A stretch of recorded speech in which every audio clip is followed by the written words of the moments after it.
দখলদার ইসরায়েলি বাহিনী এবং ফিলিস্তিন পুরোদমে যুদ্ধ চলছে। জানিয়ে দেব হাতে থাকা সর্বশেষ আপডেট আন্তর্জাতিক সংবাদ। প্রথমেই সংবাদ শিরোনাম। শীর্ষ কমান্ডারকে হত্যা, রকেটে ইসরায়েলকে ঝাঁঝরা করল হিজবুল্লাহ। এরপর জানিয়ে দিব চেচনিয়ায় অস্থিরতা সত্ত্বেও রমজান কাদিরভ কেন এত শক্তিশালী। এদিকে নিরাপত্তা হুমকির মুখে পরমাণু অস্ত্র ভান্ডারকে উন্নত করছে ন্যাটো। এরপর জানিয়ে দিব যুদ্ধবিরতি, হামাসের ওপর দায় চাপাচ্ছে যুক্তরাষ্ট্র। আরও জানিয়ে দিব কান্নার জন্য প্রস্তুত হও ইসরায়েল, হুঁশিয়ারি হিজবুল্লাহর। সর্বশেষ জানিয়ে দিব পশ্চিমা বিশ্বের সঙ্গে উত্তেজনার মধ্যে কিউবায় রাশিয়ার যুদ্ধজাহাজ। এতক্ষণ শুনছিলেন সংবাদ শিরোনাম, এবারে বিস্তারিত।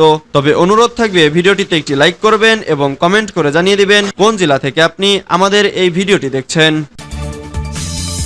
শীর্ষ কমান্ডারকে হত্যা, রকেটে ইসরায়েলকে ঝাঁঝরা করল হিজবুল্লাহ।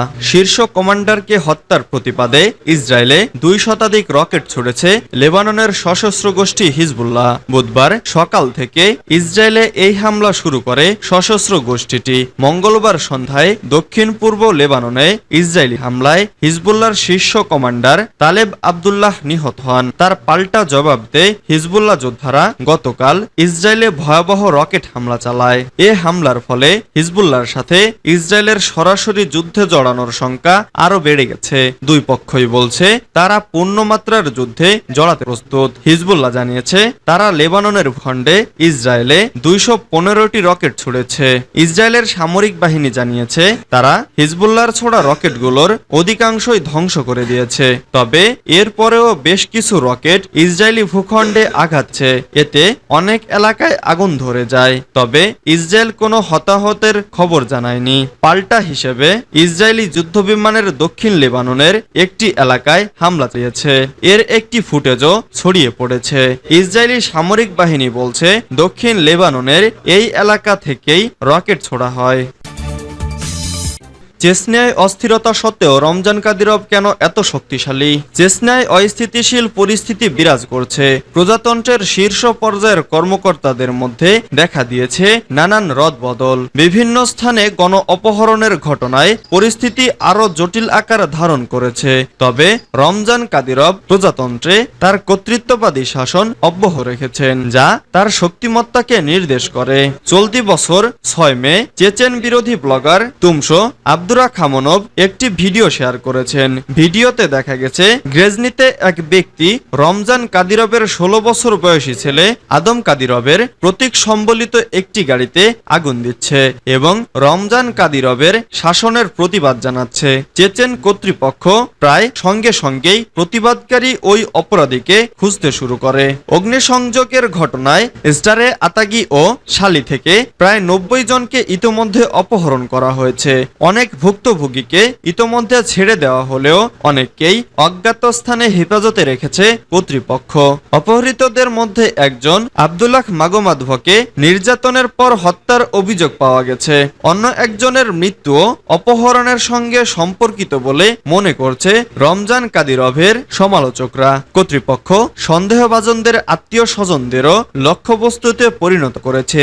এ কৌশলের উদ্দেশ্য হলো ভবিষ্যতে কেউ যেন এমন প্রতিবাদের সাহস আর না দেখায়। রমজান কাদিরভ বিরোধী আন্দোলন এক এডিএটির তথ্যানুসারে 2024 সালের মে মাসে সবচেয়ে বেশি মানুষকে চেচনিয়ায় ক্ষমতাসীন বাহিনী তুলে নিয়ে গেছে।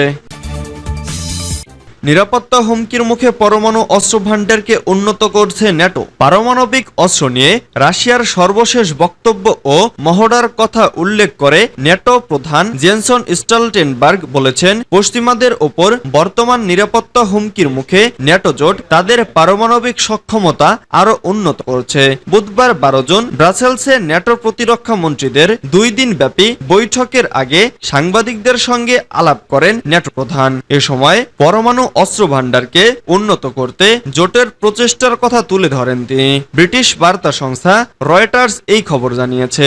সাংবাদিকদের সঙ্গে কথা বলার সময় পরমাণু অস্ত্রকে ন্যাটোর চূড়ান্ত নিরাপত্তা গ্যারান্টি এবং শান্তিরক্ষার উপায় বলে অভিহিত করেন স্টলটেনবার্গ। যদিও এ বিষয়ে সবাই অবগত যে ইউরোপের বিভিন্ন স্থানে পারমাণবিক বোমা স্থাপন করে রেখেছে যুক্তরাষ্ট্র, তবে ন্যাটো খুব কমই পশ্চিমা পারমাণবিক অস্ত্রাগার নিয়ে প্রকাশ প্রকাশ্যে কথা বলেন। ন্যাটোর পারমাণবিক অস্ত্রাগারে চলমান অভিযোজন নিয়ে আলোচনার সময় স্টলটেনবার্গ বলেন, জুন মাসে নেদারল্যান্ডস প্রথম F-35 যুদ্ধবিমানকে পারমাণবিক অস্ত্র বহনের জন্য প্রস্তুত বলে ঘোষণা করেছে এবং যুক্তরাষ্ট্র ইউরোপে তার পারমাণবিক অস্ত্রগুলোর আধুনিকরণ করেছে। যুদ্ধবিরতি হামাসের ওপর দায় চাপাতে চাচ্ছে যুক্তরাষ্ট্র। গাজায় যুদ্ধবিরতি এবং বন্দীদের মুক্তির পরিকল্পনায় বেশ কিছু পরিবর্তন আনতে হামাসের প্রস্তাবের পর যুক্তরাষ্ট্রের পররাষ্ট্রমন্ত্রী অ্যান্টনি ব্লিংকেন সংগঠনটির উদ্দেশ্যে বলেছেন, দর কষাকষি বন্ধের সময় এসেছে। দোহায় সাংবাদিকদের তিনি বলেন, কিছু পরিবর্তন প্রস্তাব নিয়ে কাজ করা গেল, অন্যগুলো নিয়ে কাজ করার সুযোগ নেই। তবে যুক্তরাষ্ট্র এবং আলোচনার মধ্যস্থতাকারী কাতার ও মিশর চুক্তিটি করতে চেষ্টা করে যাবে। হামাস গত মঙ্গলবার বলেছে তারা এই প্রক্রিয়াকে এগিয়ে নেওয়ার বিষয়ে ইতিবাচক, তবে তারা গাজা থেকে ইসরায়েলি বাহিনী পুরোপুরি প্রত্যাহার এবং একটি স্থায়ী যুদ্ধবিরতির ওপর জোর দিয়েছে।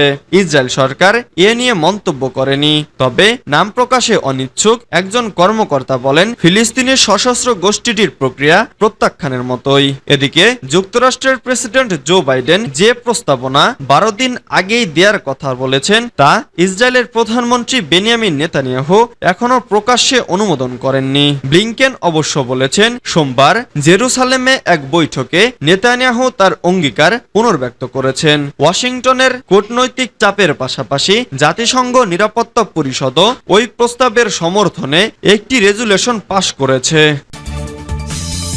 কান্নার জন্য প্রস্তুত হও ইসরায়েল, হুঁশিয়ারি হিজবুল্লাহর। দক্ষিণ লেবাননে ইহুদিবাদী ইসরায়েলের হামলায় হিজবুল্লাহর একজন সিনিয়র কমান্ডার শহীদ হওয়ার পর প্রতিশোধ নিতে ইসরায়েল বিরোধী হামলার পরিমাণ ও গুণগত মান ব্যাপকভাবে শক্তিশালী করার হুমকি দিয়েছে হিজবুল্লাহ। বুধবার হিজবুল্লাহর নির্বাহী পরিষদের চেয়ারম্যান শেখ হাশেম শাফিউদ্দিন এই হুঁশিয়ারি দিয়েছেন। খবর আরব নিউজের। হিজবুল্লাহ সশস্ত্র গোষ্ঠীটি এই নেতা বলেন, ইসরায়েল যেন কান্নার প্রস্তুতি নেয়, তাদের সেনাবাহিনী শিগগিরই ভয়ঙ্করভাবে জবাব দেওয়া হবে।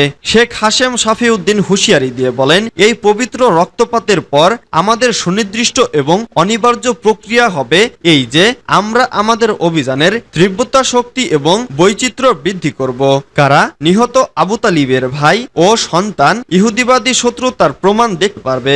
ইহুদিবাদী ইসরায়েল প্রতিরোধ কমান্ডারদের হত্যা করে হিজবুল্লাহকে দুর্বল করতে পারবে না বলে প্রত্যয় জানান সংগঠনটির এই সিনিয়র নেতা। উল্টো ইসরায়েল যেন এখন থেকে আরো কঠিন জবাবের অপেক্ষায় থাকে বলে তিনি মন্তব্য করেন। হিজবুল্লাহর নির্বাহী পরিষদের চেয়ারম্যান বলেন, ইহুদিবাদী শত্রু এখনো নির্বোধী রয়ে গেল এবং সে অতীত থেকে শিক্ষা নেয়নি। সে এখনো ভাবছে নেতাদের হত্যা করলে প্রতিরোধ দুর্বল হয়ে পড়বে, কিন্তু অভিজ্ঞতা বরাবর একথা প্রমাণ করেছে যে কোন নেতা শহীদ হলে প্রতিরোধ আরো তীব্র হয়।